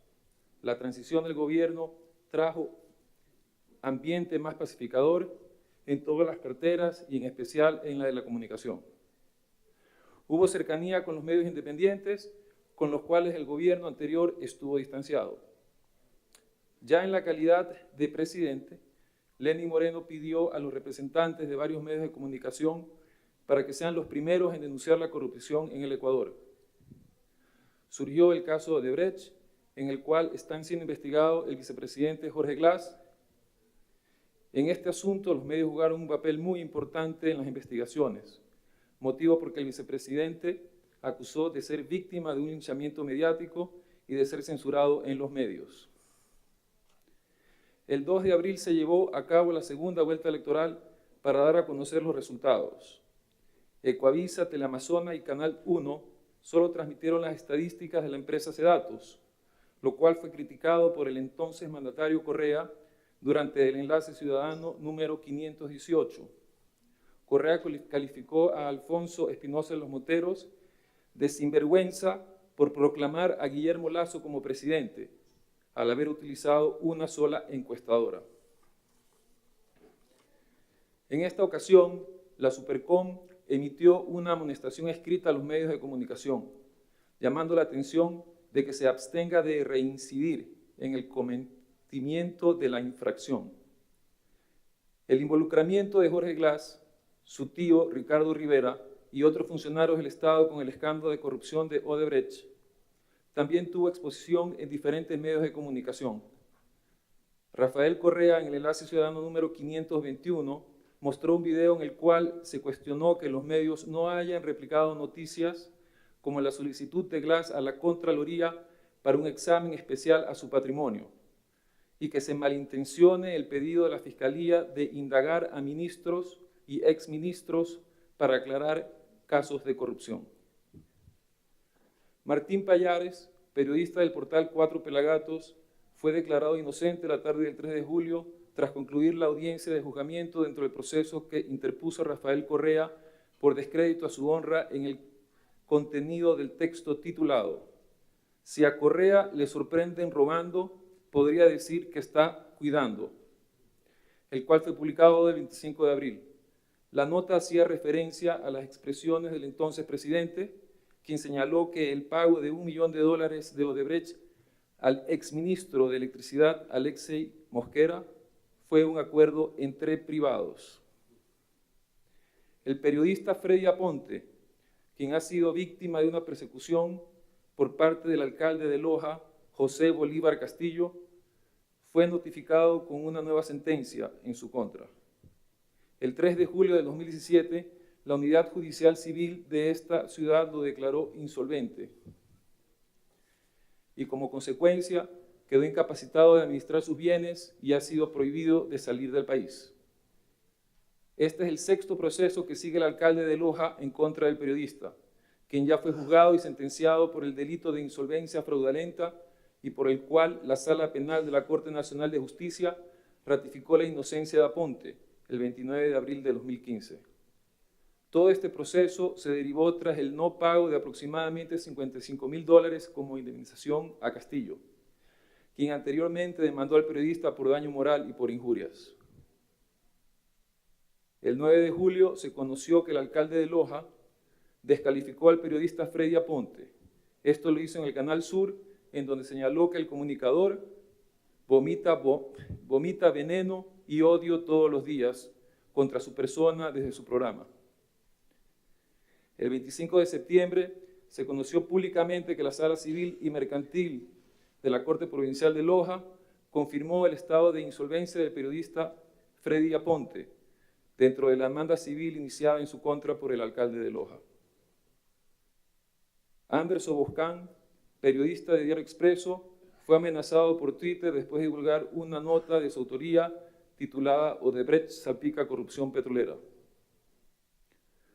Por motivos de indagaciones, el vicepresidente Jorge Glass fue llamado a declarar en varias ocasiones por el caso Odebrecht. Glass aseguró que era víctima del linchamiento mediático por parte de los medios que él calificaba como mercantilistas por las publicaciones que salían en torno al caso. También dijo que durante el periodo de investigación y en su defensa ofrecía entrevistas a los medios, pero que sufría de censura, ya que en Radio Sucre le cortaron su intervención y en Teleamazonas y Ecuavisa le cancelaron el espacio. Personas identificadas como simpatizantes del vicepresidente Glass agredieron a periodistas y camarógrafos durante su comparecencia ante la Fiscalía. Entre los profesionales afectados se encontraban Payero, Lapo, Granja, señora Costa y el periodista José Vallejo. Bajo protesta, la estación televisiva Ecuavisa emitió un pedido de réplica de la Vicepresidencia de la República en respuesta a una nota periodística que divulgó el canal. El 22 de septiembre, respecto a la filtración de correos electrónicos cruzados entre el vicepresidente Jorge Glass y su tío Rivera, quienes eran investigados por el caso Odebrecht. El reportero de Teleamazonas, Freddy Paredes, y la periodista de Vistazo, María Belén Arroyo, fueron respondidos agresivamente por el vicepresidente Glass en una rueda de prensa ofrecida por él, ya que fue cuestionado por temas vinculados al caso Odebrecht. Una vez posicionado como presidente de la República, el señor Lenín Moreno, el 29 de mayo, mantuvo un conversatorio con los medios de comunicación en el Palacio de Carondelet. Su discurso fue relativo a las libertades, asegurando que no puede haber diálogo sin libertad de expresión. Ese fue el inicio remarcado de una relación fluida y de respeto que se mantiene hasta la actualidad con los periodistas de todo el país. En julio, Moreno se reunió con los directivos de los medios privados después de una década de ausencia de diálogo y fue la oportunidad para solicitarles que sean los primeros en denunciar la corrupción. El primer mandatario también decidió refrescar las líneas en la administración de los medios públicos e incautados, motivándolos a que sean críticos e independientes. En el Día de la Libertad de Prensa, la Unión Nacional de Periodistas envió una carta abierta a Lenín Moreno y a la Asamblea Nacional. En la misiva se pedía la eliminación del derecho a la comunicación como servicio público, una revisión profunda del sistema procesal que rige para el juzgamiento y sanciones que imponen a los periodistas y medios. Además, la expulsión y depuración de figuras jurídicas controversiales y ambiguas. Se solicitó la eliminación de la Superintendencia de Comunicación, la separación de ámbitos de legislación en diferentes materias y sugerencia de que se redacte una nueva ley orgánica de educación desde una perspectiva democrática. Eso es todo, presidente. Disculpa. Muchas gracias. Está a consideración de la Asamblea el informe de Ecuador. Gracias, buenos días. Gabriela Vivanco, de Diario La Hora, Ecuador. Solicitamos que se incluya en el informe un párrafo sobre el manejo de los medios públicos. dado que el 24 de octubre el gerente de medios públicos del gobierno, Andrés Michelena, anunció que en la última década, durante el manejo del gobierno anterior, los medios públicos acumulan una pérdida mínima de 23 millones de dólares. Considerando que estos medios han sido utilizados constantemente para desacreditar a la prensa independiente y además han servido de justificación para la absoluta desaparición de la publicidad oficial, también en las páginas de los medios con línea editorial distinta a la línea del partido de gobierno. Adicionalmente, pedimos que se incluya también en el informe un párrafo sobre el tratamiento de la ley de comunicación, dado que fue una oferta de campaña del presidente de la República y si bien el gobierno ha anunciado que no va a derogar la ley vigente, sí han anunciado que van a tratar un proyecto de ley para modificarla. Y es importante también anotar que en el referéndum convocado por el presidente de la República en este mes de octubre no se hace mención a la ley de comunicación ni tampoco al principal organismo de sanción de los medios, que es la Superintendencia de Comunicación. Al respecto, podemos pasar un texto propuesto para incluir en el informe.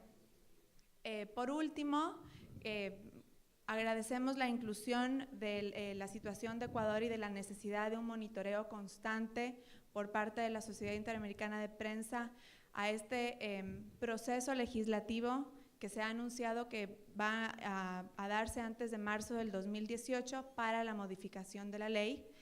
Y reiteramos en nuestro pedido a la Sociedad Interamericana de Prensa y a la Comisión de Libertad de Prensa para que se organice una misión al Ecuador en lo posible antes de marzo de 2018, que es la fecha que se ha puesto para el tratamiento legislativo de este proyecto de ley, de tal forma que se pueda hacer un acercamiento un poco más formal con el presidente de la República, ojalá para firmar la declaración de Chapultepec y además para garantizar que este proyecto de ley incluya las garantías necesarias para el libre ejercicio de la profesión. Muchas gracias. Muchas gracias, Gabriela. ¿Alguien más? Por favor. Yo solamente una cosa con lo que dijo Gabriela, porque esta perdón, le sugiero que agotemos las intervenciones okay, y luego hagamos un resumen. Muchas gracias.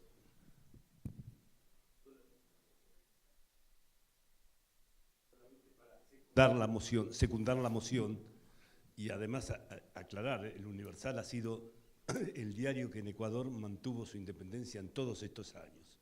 Nada más. Muchas gracias, Raúl.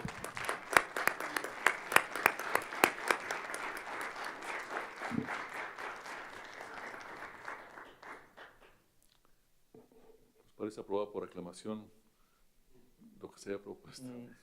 ¿Alguien más, perdón, sobre Ecuador? Ahora sí, muchas gracias. Una sola cosa, el corte del informe está septiembre y lo que dice Gabriela está en octubre. Igual, o sea, estoy totalmente de acuerdo con lo que dijo ella, ¿no? Por eso no está incluido.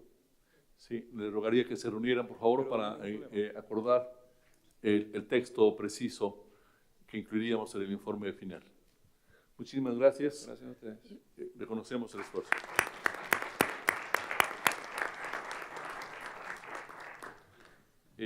Guatemala, con el señor Mario Alejandro Sandoval, por favor. Inmediatamente después México.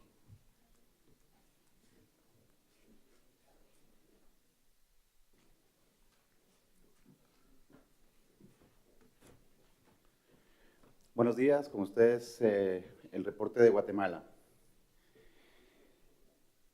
El país se encuentra en una acentuada crisis institucional causada por la polarización de los diferentes actores políticos. Las informaciones, opiniones y críticas sobre el gobierno nacional y los regionales suelen ser respondidas con violencia en contra de los periodistas. A pesar que en julio de 2016 el presidente Jimmy Morales se comprometió a dar seguimiento al programa de protección de periodistas, ninguna acción efectiva se ha visto en ese sentido. El mandatario ordenó a sus funcionarios trabajar en el tema y también se comprometió en la reunión de la CIP de Antigua. Las agresiones a periodistas continúan, en especial en el interior del país. Varios alcaldes, el crimen organizado y el narcotráfico han implantado un alto nivel de censura y autocensura debido al hostigamiento y todo tipo de violencia. La Comisión Internacional contra la Impunidad en Guatemala, CICIG, ha presentado acusaciones por corrupción en contra del presidente, su hijo y su hermano. Recientemente también lo hizo en contra del alcalde de la ciudad de Guatemala, Álvaro Arzú. Lo acusó de utilizar fondos municipales para pagar propaganda política en las elecciones generales del país, así como en la contratación de personas allegadas a reos famosos que permanecían en prisión como consecuencia de su participación en el asesinato del monseñor Juan Gerardi en 1998, año en que el señor Arzú era presidente del país y los acusados eran sus guardias personales. El alcalde aceptó que contrató a esas personas y expresó que lo volvería a hacer. El 27 de agosto, el presidente Morales declaró persona non grata al comisionado de la CICIG, Iván Velázquez, y ordenó su salida inmediata del país por sus denuncias sobre financiamiento electoral ilícito. El Congreso Nacional realizó cambios al Código Penal en donde se permitía otorgar medidas a favor de todos aquellos que hubiesen sido condenados a cárcel por pedidos menores a 10 años. Esta acción la realizaron como una abierta medida de protección hacia ellos mismos y al presidente Morales y su familia, quien en esos días estaba ya en un proceso de un juzgado siendo tratado el tema de corrupción en el que se les acusaba por parte de la CICIG. Si esta modificación hubiese entrado en vigencia, se habría podido dar libertad a todos los convictos por violaciones, acoso sexual, robo agravado y una infinidad de delitos con condenas de cárcel menor a 10 años. En reacción, miles de personas se congregaron en la Plaza de la Constitución para solicitar la renuncia del presidente. Estos eventos han polarizado la sociedad. Mario, ¿podemos hablar un poco más despacio? Nos están diciendo los traductores. Gracias. A principios de octubre se realizó una manifestación en contra de Velázquez, en la que varios reporteros fueron intimidados y acosados por un bloguero y tuitero de nombre Rodrigo Polo, quien les exigía identificación y que dijeran que la cobertura que harían sería equilibrada y objetiva. Los periodistas acosados fueron Edwin Bercián de Publinews, Esvin García de Prensa Libre, Félix Acajabón de El Periódico y Michelle Mendoza, corresponsal de CNN, quien presentó una denuncia en la Procuraduría de los Derechos Humanos. Los ataques desde net centers y cuentas anónimas de redes sociales en contra de periodistas y los ataques cibernéticos a sitios web de medios de comunicación se han incrementado en este semestre. Objeto de ataques han sido algunos periodistas que reportan desde las fuentes de la Presidencia y del Congreso, sobre todo los que tienen espacios de opinión y o entrevistas en los medios de comunicación independientes. Los ataques son producidos cuando se critica al partido de gobierno, el Frente de Convergencia Nacional, FCN Nación. Dentro de la campaña de desprestigio se han realizado feroces ofensivas en contra de Guatevisión y Prensa Libre, medios a los que se les ha acusado de ser comunistas o de izquierda. Similares acusaciones se han difundido en contra de directivos de Soy 502, Nómada, ambos sitios web, y el programa radial de opinión Con Criterio. Además de esta campaña de desprestigio, el canal Guatevisión ha sido objeto de bloqueo de su señal, particularmente en las empresas cableras del interior del país, cuando se transmite información relacionada con la corrupción. Cabe mencionar que son precisamente diputados, alcaldes o personajes oscuros quienes son los propietarios de muchas de estas empresas de cable. La agenda de trabajo del presidente Morales no es compartida a los medios independientes, solamente a los medios que son considerados como aliados del gobierno. El bloqueo de información hacia los medios es política de la Secretaría de Comunicación Social. Dentro de los avances en relación a las investigaciones de periodistas asesinados, en mayo se dictaron 2 sentencias condenatorias en contra de los responsables de asesinar a 2 periodistas en los departamentos de Jutiapa y Chiquimula. Lamentablemente no se logró procesar y sentenciar a los responsables intelectuales de los hechos. Asimismo, la segunda semana de octubre fueron condenados a 30 años de prisión los autores materiales del asesinato de Danilo López y Francisco Salazar, asesinados en marzo de 2015.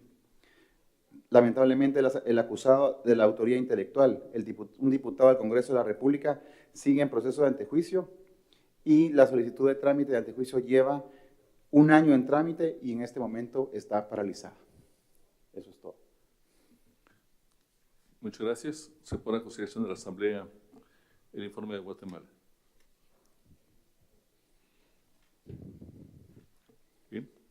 queda recibido. Muchas gracias. Gracias.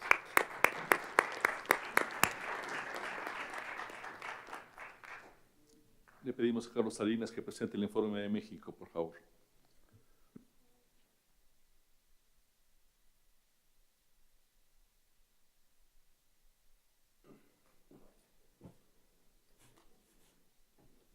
Muy buenos días. Carlos Alberto Salinas, El Diario de Coahuila, Saltillo, México.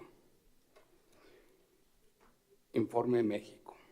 En este periodo la prensa ha sufrido una escalada de violencia donde 7 periodistas han sido asesinados desde la reunión de Antigua, 10 en lo que va del año. Los medios de comunicación tradicionales y digitales tuvieron un amplio despliegue informativo de los sucesos que siguieron en los terremotos que afectaron el país el 7 de septiembre.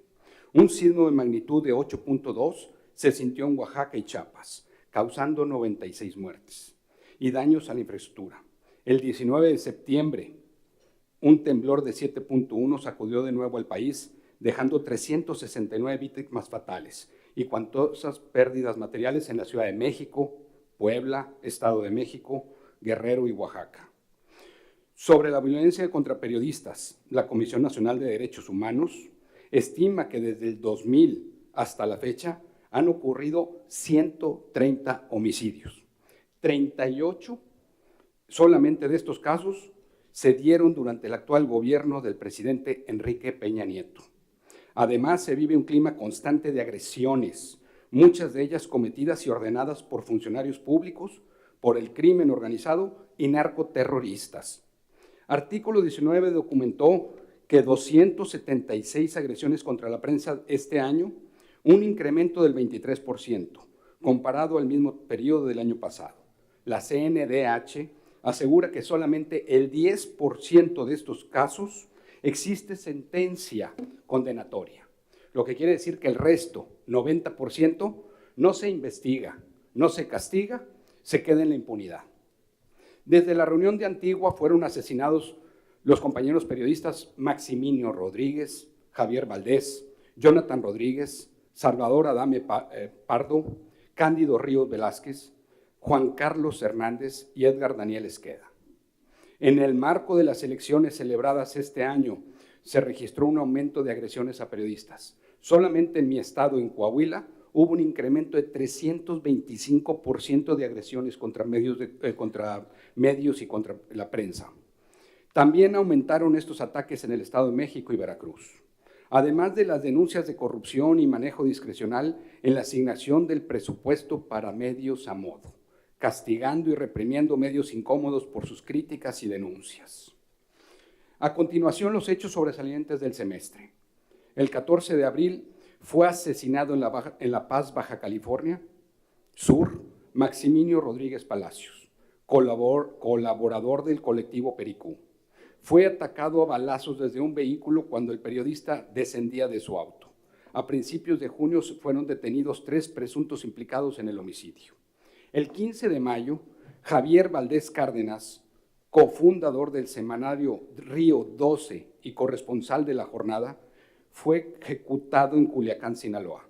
Quedó tendido en la calle, pocos metros de la publicación y en pleno mediodía. A la fecha, las autoridades no han mostrado avance en las investigaciones. Ese mismo día fue asesinado Jonathan Rodríguez Córdoba, reportero del semanario El Costeño de Autlán, Jalisco.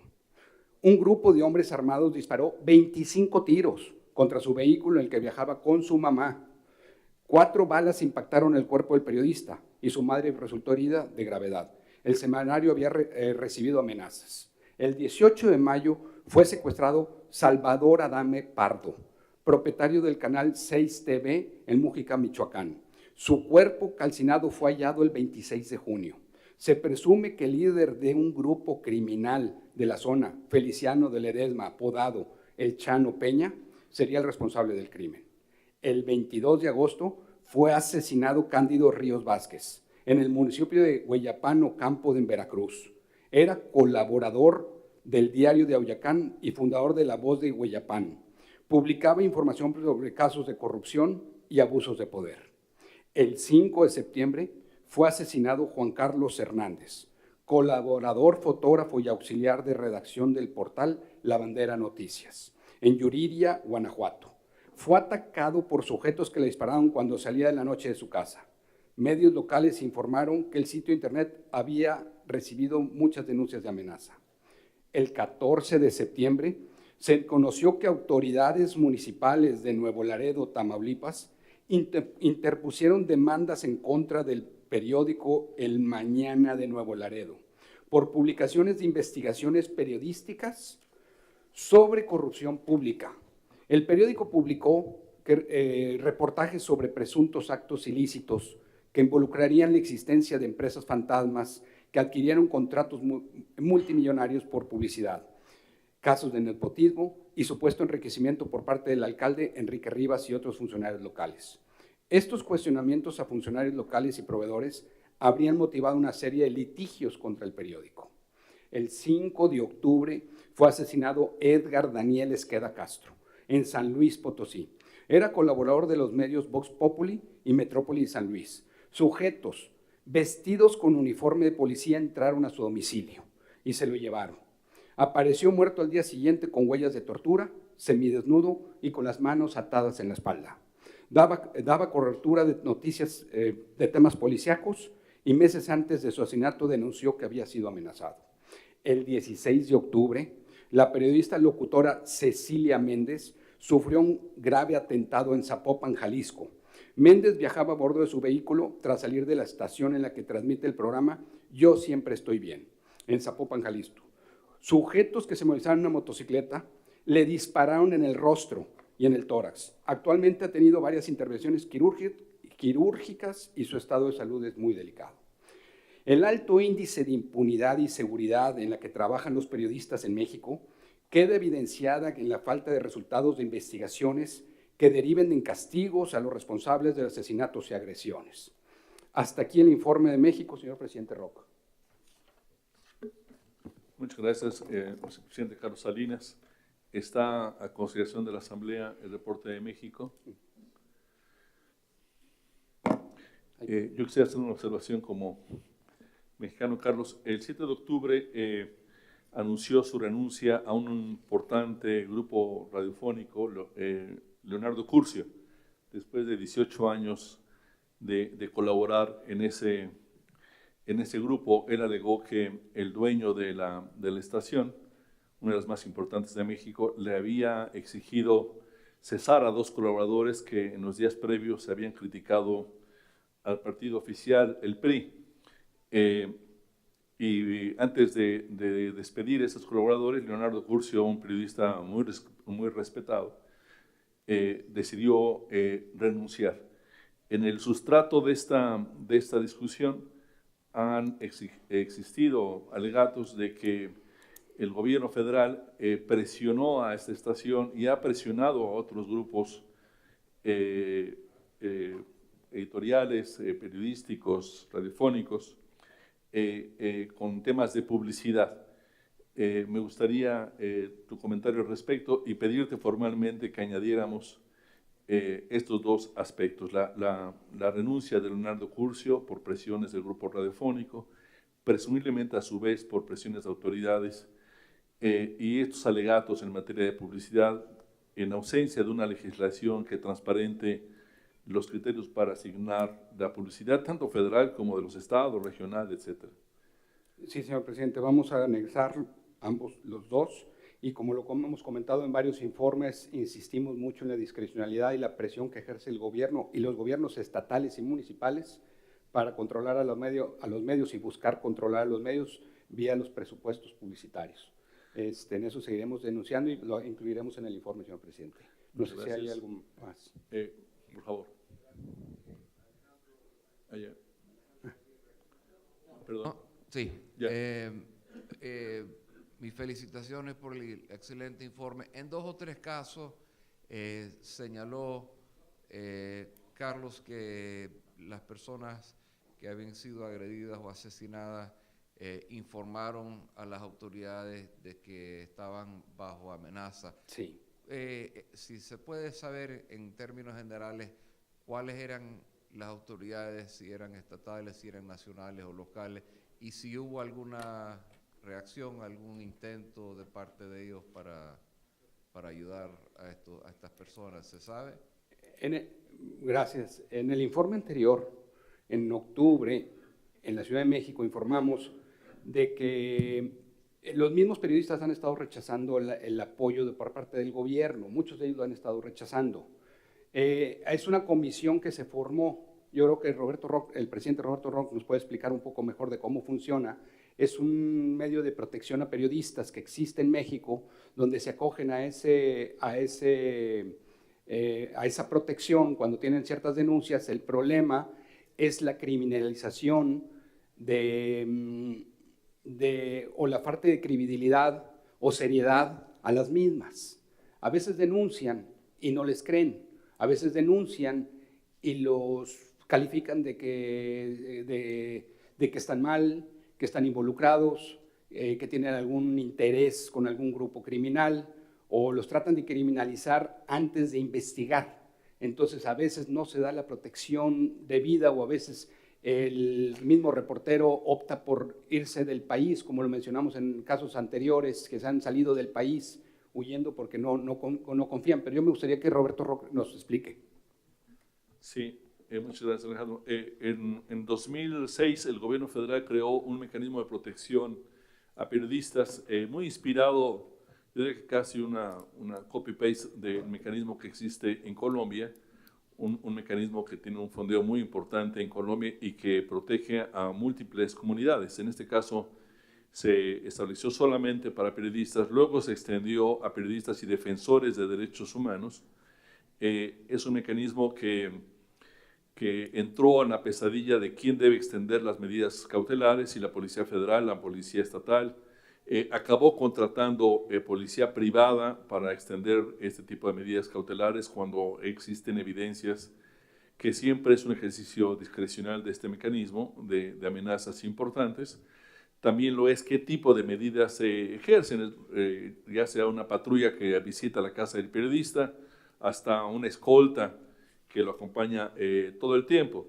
En por lo menos 2 casos de los periodistas asesinados este año, estos periodistas estaban sujetos, digamos, o recibían la protección de este mecanismo federal. Pese a ello, fueron asesinados. Los responsables de este mecanismo aseguran que por lo menos en uno de estos casos se había solicitado al periodista salir de su ciudad porque no existían condiciones para garantizarle seguridad y que este periodista lo había rechazado. De toda suerte es un mecanismo totalmente rebasado por la realidad, ¿no? Un mecanismo que tendría que ser revisado de fondo en cuanto a sus protocolos, sus alcances, sus recursos, los fondos de los que dispone. Y algunos estados han replicado estos mecanismos con peores resultados, especialmente en las entidades donde se producen más estos ataques, típicamente en Veracruz, por ejemplo, que acumula la mayor parte de los periodistas asesinados en el último año. Tiene un mecanismo de protección que no hay ninguna evidencia que haya servido de nada en particular. Es parte del problema. Gracias a ti. Perdón, Marta Ramos, Organización Editorial Mexicana. Para abonar un poco a la pregunta expresada aquí, quisiera platicar el detalle del caso de San Luis Potosí, que agregó unos elementos, creo yo, todavía más preocupantes a lo que ya está sucediendo. San Luis Potosí, después de que fuera secuestrado el periodista y apareciera muerto, un par de días después hubo una conferencia de prensa citada por un ex policía judicial, al parecer, donde presentó en una cafetería un video desde su celular, donde estaba el reportero maniatado, con los ojos vendados, en ropa interior, y le preguntaban: dinos cuáles otros son los reporteros que están trabajando con el cártel. Y él menciona absolutamente a todos los reporteros de todos los medios de la plaza que trabajan cubriendo información policíaca. No hay una amenaza real. El video es reproducido por algunos medios nacionales, ninguno local. Y entonces todos los protocolos de seguridad pues quedan rebasados, porque los protocolos son a partir de una amenaza y no le existe. Nada más se nombra a cada uno de los periodistas y sus medios. Lo que hizo el gobierno estatal fue aplicar el protocolo y poner una patrulla por cada uno de los periodistas que aceptaran la protección. En el caso del Sol de San Luis, nosotros tuvimos 3 patrullas afuera de la redacción por varios días, hasta que la propia gente de la redacción se sintió más amenazada que si no hubiera protección policíaca, porque hay la presunción de que la policía está intervenida por el narco, que la policía local está con un cártel y que la policía federal está con otro. Entonces el nervio ahora es que ese enfrentamiento entre policías termine afuera del periódico. Las familias le están pidiendo a la gente que ya renuncie, que ya no trabaje en la redacción. Eso sale de todo protocolo que se había considerado, sale de toda amenaza que se había visto, y a mí me parece que es un antecedente altamente preocupante. Muchas gracias, Marta. Ojalá pudiéramos aportar un par de párrafos, Marta, a Carlos, para puntualizar este caso en particular. La Organización Editorial Mexicana tiene la condición privilegiada de poseer más de 60 periódicos en el país, y eso les permite una red de información muy importante que seguramente enriquecerá el trabajo de la Vicepresidencia de México. ¿Alguna observación adicional? Bien, damos por recibido el informe de la Vicepresidencia de México. Muchas gracias, Carlos Salinas. Gracias.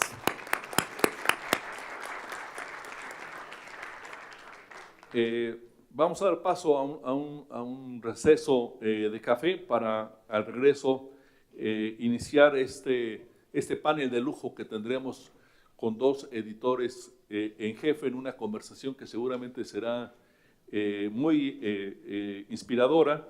Martin Baron, el editor en jefe del Washington Post, y Doug Wilkes, el editor en jefe de Deseret News Media. Muchas gracias.